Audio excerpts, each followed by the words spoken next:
시간에는 성경 말씀을 봉독하겠습니다. 성경 말씀 출애굽기 18장 13절에서 27절입니다. 출애굽기 18장 13절에서 27절 말씀을 제가 봉독하겠습니다. 이튿날 모세가 백성을 재판하느라고 앉아 있고 백성은 아침부터 저녁까지 모세 곁에 서 있는지라. 모세의 장인이 모세가 백성에게 행하는 모든 일을 보고 이르되 내가 이 백성에게 행하는 이 일이 어찌 됨이냐. 어찌하여 내가 홀로 앉아 있고 백성은 아침부터 저녁까지 내 곁에 서 있느냐. 모세가 그의 장인에게 대답하되 백성이 하나님께 물으려고 내게로 오미라. 그들이 일이 있으면 내게로 오나니 내가 그 양쪽을 재판하여 하나님의 율례와 법도를 알게 하나이다. 모세의 장인이 그에게 이르되 내가 하는 것이 옳지 못하도다. 너와 또 너와 함께한 이 백성이 필경 기력이 쇠하리니 이 일이 내게 너무 중함이라. 내가 혼자 할 수 없으리라. 이제 내 말을 들으라. 내가 내게 방침을 가르치리니 하나님이 너와 함께 계실지로다. 너는 하나님 앞에서 그 백성을 위하여 그 사건들을 하나님께 가져오며 그들에게 율례와 법도를 가르쳐서 마땅히 갈 길과 할 일을 그들에게 보이고 너는 또 온 백성 가운데서 능력 있는 사람들 곧 하나님을 두려워하며 진실하며 불의한 이익을 미워하는 자를 살펴서 백성 위에 세워 천부장과 백부장과 50부장과 10부장을 삼아 그들이 때를 따라 백성을 재판하게 하라. 큰 일은 모두 내게 가져갈 것이요 작은 일은 모두 그들이 스스로 재판할 것이니 그리하면 그들이 너와 함께 담당할 것인즉 일이 내게 쉬우리라. 내가 만일 이 일을 하고 하나님께서도 내게 허락하시면 내가 이 일을 감당하고 이 모든 백성도 자기 곳으로 평안히 가리라. 이에 모세가 자기 장인의 말을 듣고 그 모든 말대로 하여 모세가 이스라엘 무리 중에서 능력 있는 사람들을 택하여 그들을 백성의 우두머리 곧 천부장과 백부장과 50부장과 10부장을 삼음에 그들이 때를 따라 백성을 재판하되 어려운 일은 모세에게 가져오고 모든 작은 일은 스스로 재판하더라. 모세가 그의 장인을 보내니 그가 자기 땅으로 가니라. 지난주 수요일 말씀과 본문을 통해서 모세는 그 오랜만에 가족과 이렇게 상봉한 것을 보게 되었습니다. 이 장인 이드로가 자기의 딸이자 모세의 아내인 십보라와 또 두 아들 게르손과 엘리에스를 데리고 와서 가족이 이렇게 만나게 되었습니다. 그래서 모세의 네 가족은 아주 큰 기쁨을 누리게 되었고, 그리고 이 모세의 가족이 기뻐하는 모습을 보고 있는 이 장인 이드로, 이 이드로의 마음도 아주 흐뭇했을 것입니다. 오늘 말씀을 준비하면서 자꾸 이렇게 장인이라는 단어가 이렇게 나오게 되어서 자꾸 손 목사님이 생각이 나더라고요. 좀 마음이 좀 무거웠습니다. 아까도 말씀드렸지만 장인 어른께서 지난 주일에 소천하셔서 이게 장례를 치르게 되었는데 이 손 목사님도 이렇게 당하신 슬픔이 아주 클 것이고 또 이제 막 장인 어르신의 장례를 치르고 나서 자기의 좀 몸과 마음도 추스리기가 어려울 텐데 참 교회 사역에 걱정이 돼서 아주 장문의 글로 세심하게 자기의 사역을 좀 이렇게 저희에게 부탁하는 모습도 또 보고 또 누구보다도 크게 힘든 마음으로 계실 우리 또 사모님과 또 장모님과 또 어린 새 자녀들을 돌보면서 참 많이 힘들 텐데 참 손목사님 좀 고된 모습이 좀 내 생각이 들었습니다. 성도님들께서도 아버님을 여인 김은영 사모님의 사모님과 또 유가족을 위해서 기도해 주시기를 바라고 우리 유가족들께서도 부활의 소망 가운데 또 아버님을 다시 만나는 그날을 소망하면서 슬픈 일을 잘 이겨내시기를 바랍니다. 우리가 믿기로 정말 그날에 우리가 다시 아버님을 만날 수 있다라고 생각을 하는데 그때는 아마 이 모세가 장인과 또 가족을 만나는 그 기쁨보다 더 큰 기쁨이 있을 줄로 믿습니다. 네, 다시 말씀으로 돌아가겠습니다. 이 모세를 만난 이 이드로가 이 모세를 만난 이드로가 이 가족들을 다 이렇게 만나게 한 다음에 이 모세를 통해서 하나님이 어떻게 이스라엘 백성을 인도해 주셨는지를 모세를 통해서 이렇게 들었습니다. 그리고 하나님을 찬송하면서 여호와는 모든 신보다 크신 하나님이다라는 그런 신앙 고백도 하였죠. 하나님을 이제 정말로 믿게 된 것입니다. 그리고 나서 그 다음날 아침이 되었습니다. 바로 그 다음날 아침부터 이드로의 컨설팅이 시작이 되는데요. 이드로가 눈을 떠서 보니까 아침부터 모세가 눈에 보이지 않는 겁니다. 그래서 모세가 뭐 하나 이렇게 찾아보니까 백성들과 함께 아침부터 진지한 이야기를 이렇게 나누고 있는 거예요. 뭐 하나 이렇게 봤더니 저녁이 다 될 때까지, 저녁이 다 되었는데도 계속해서 백성들과 함께 이야기를 나누었던 것입니다. 사실 이것은 13절 말씀을 보면은 모세가 백성들을 재판하고 있는 것이었죠. 13절에 이튿날 모세가 백성을 재판하느라고 앉아 있고 백성은 아침부터 저녁까지 모세 곁에 서 있는지라라고 하고 있습니다. 이드로는 하루 종일 이 현상에 대해서 관찰을 했습니다. 아침부터 저녁까지 계속 관찰을 해보니까 모세가 홀로 앉아 있고 또 백성들은 계속 모세의 곁에 서서 이렇게 있었던 것이죠. 그래서 이드로는 모세에게 이렇게 물어봅니다. 14절 말씀에 후반절쯤에 보면은 내가 이 백성에게 행하는 이 일이 어찌 됨이냐, 어찌해야 내가 홀로 앉아 있고 백성은 아침부터 저녁까지 내 곁에 서 있느냐. 모세는 그래서 15절과 16절에 이렇게 대답을 합니다. 백성들이 문제가 생기면 저한테 옵니다. 저에게 와서 하나님의 뜻을 물어보기 때문에 제가 그들의 말을 듣고 재판을 해주고 그리고 그들에게 하나님의 율례와 법도를 알려줍니다. 알게 해줍니다. 라고 이렇게 답변을 합니다. 이 말을 들은 이드로는 17절에 그렇게 하는 것이 옳지 못하다라고 말을 합니다. 그리고 옳지 못한 합리적인 이유를 18절에서 말해주고 있는데 이렇게 말을 하고 있죠. 너와 함께한 이 백성이 필경 기력에 쇠하리니 이 일이 내게 너무 중함이라 내가 혼자 할 수 없으리라. 이 지금 이드로가 모세에게 한 말인데요. 그런데 말입니다. 이 이드로가 나름대로 합리적으로 말한 이 이유를 가만히 보면은 너무 당연한 말을 지금 이유로 대고 있습니다. 모세가 혼자 백성들의 재판을 맡고 있기 때문에 모세가 당연히 힘들었을 것이고 또 자기 차례를 기다리는 백성들도 당연히 힘들었을 것입니다. 제 생각에는 모세도 지금 그게 문제가 있고 그게 충분히 힘들다라고 하는 것을 알고 있었을 것 같아요. 그래서 모세가 만약에 그 이드로가 한 말 중에 이 부분만 딱 골라서 듣고 있다면 기분이 좀 어땠을까요? 지금 가만히 생각해 보시면은 모세는 지금 200만 명이 넘는 250만 명까지 추정하는 그 민족을 인도하는 지도자였습니다. 그리고 아직 이 이스라엘 민족은 조직이 잘 갖춰지지 않는 그러니까 오합지졸의 그런 상태였던 것이죠. 그리고 하나님께서는 아직 율법, 특히 백성들이 함께 어떻게 살아야 되는지에 대한 시민법도 아직 주지 않은 그런 상태였습니다.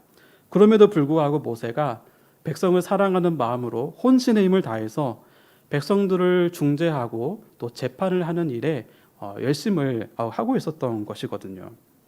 이렇게 나름대로 열심히 하고 있는 모세에게 그렇게 하는 것이 옳지 않다라고 이렇게 찬물을 끼얹으면 저라면 살짝 기분이 안 좋을 수도 있을 것 같습니다. 저 같으면 속상한 마음으로 아버님께서 지금 이 오합지졸의 200만 명이 넘는 백성들을 한번 인도해 보시고 그리고 나서도 그런 말씀을 할 수 있으시겠습니까? 이런 말이 속에서 이렇게 튀어나오지 않을까 싶습니다. 그러나 모세는 속으로 저처럼 그렇게 말을 하지 않았을 것 같아요. 그럼에도 조금이라도 저와 같은 그런 마음이 조금 올라오려고 했다면 그것이 그냥 사라질 정도로 사그라들 정도로 이 이드로의 안목과 컨설팅은 참 뛰어났습니다. 아마도 모세는 이 이드로의 컨설팅에 집중했을 것이고 아마 그 말 속에 막 빠져들지 않았을까 그렇게 추측을 해봅니다. 이드로의 이 컨설팅을 해주는 이 특징을 보면은 먼저는 관찰을 아주 성실하게 했어요. 아침부터 저녁까지 똑같은 일을 계속 보면서 이게 지금 무슨 일인가 계속 관찰을 했습니다. 그리고 스스로 그 문제에 대해서 판단을 내리지 않고 모세에게 이게 무슨 일이냐라고 하면서 물어본 후에 자신의 생각과 또 모세의 말을 종합해서 판단을 했습니다. 사실 이 재판을 한다는 것이 얼마나 힘들고 어려운 일입니까? 이 양쪽의 자초지종을 다 들어봐야 되고 또 재판까지 와서 하는 이야기이기 때문에 그 말 중에 뭐 듣기 좋은 말이 있었겠습니까? 모세는 좀 심하게 표현하자면 지금 감정 쓰레기통이 되어서 그 백성들의 그 상한 마음을 다 듣고 있었던 것입니다. 그런데도 불구하고 종일 이렇게 들어주고 하나님의 뜻을 또 알려주는 이 역할, 정말 모세가 할 수 있는 최선을 다해서 헌신을 했던 모습을 보여주었고, 이것을 바로 이드로가 또 봤던 것 같습니다. 그래서 18절 말씀에 보면은 모세와 또 그 백성들의 고생하는 것을 이해하는 마음을 가지고 이렇게 컨설팅을 해줍니다. 18절 말씀과 같이 해줍니다.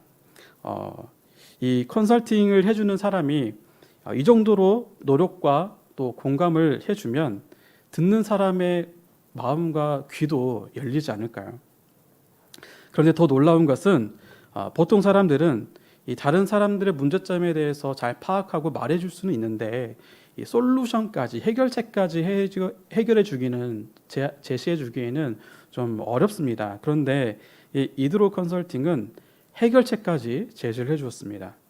그래서 이드로가 해결해 주신 그 해결책을 세 가지로 정리해 볼 수가 있는데 간단하게 정리해 보자면 이런 겁니다. 첫 번째는 19절 말씀인데 이드로는 먼저 하나님이 너와 함께 하기를 원하고 하나님 앞에서 그 백성을 위하여 그 사건들 하나님께 가져가라, 하나님께 기도하라라고 말을 합니다.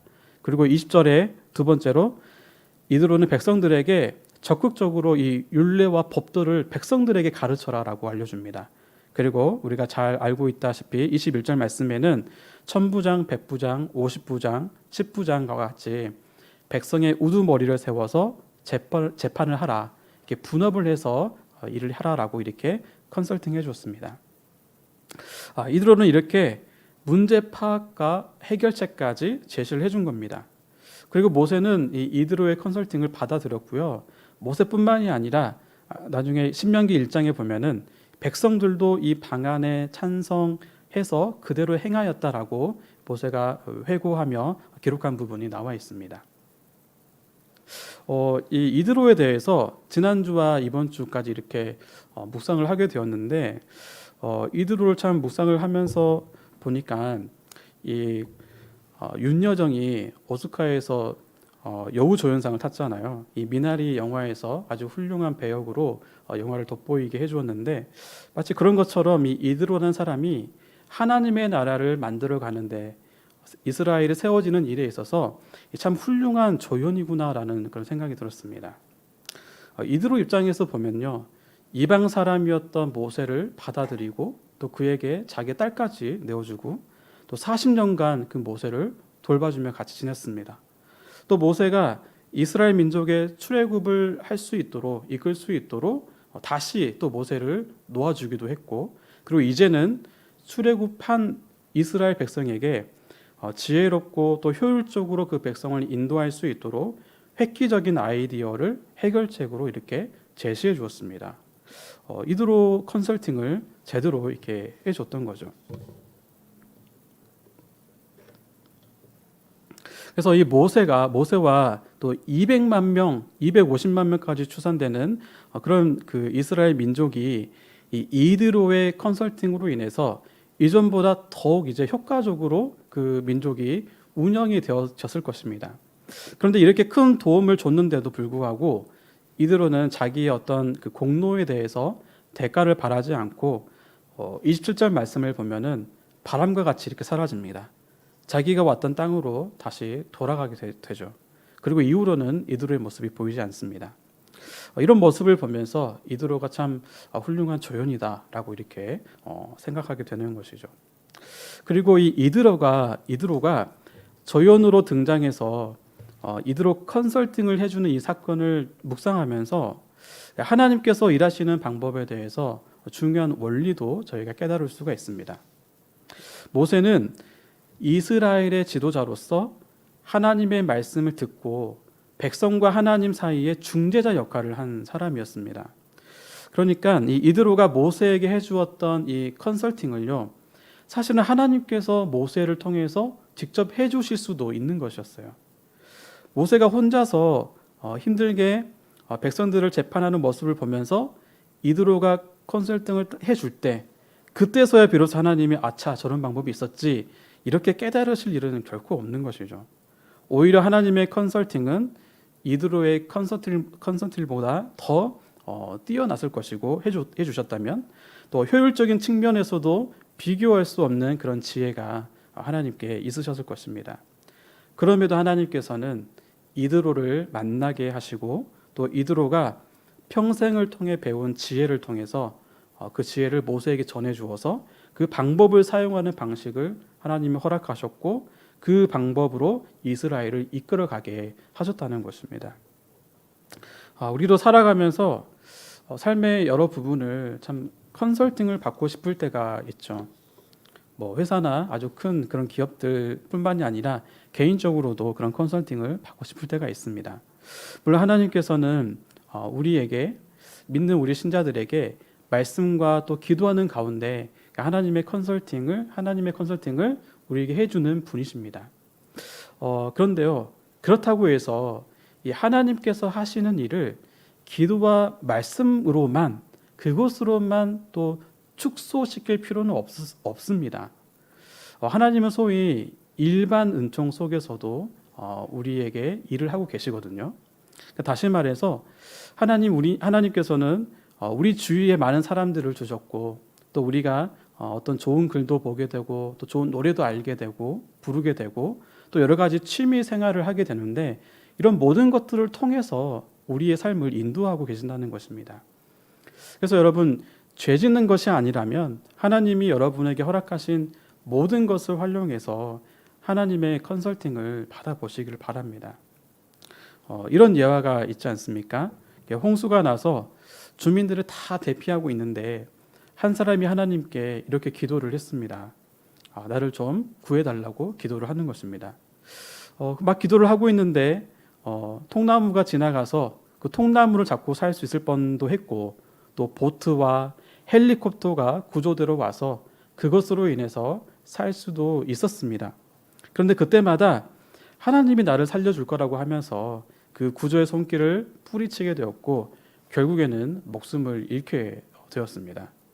그래서 이게 죽은 다음에 하나님 앞에 선 그 사람이 하나님께 이렇게 질문을 했다고 하죠. 하나님 저를 왜 구하러 오지 않으셨습니까? 라고 이렇게 질문을 했는데 하나님께서는 내가 너에게 통나무도 보내고 또 보트도 보내고 헬기도 보냈는데 너는 손을 내밀지 않았잖니 이렇게 말씀을 하셨다고 해요.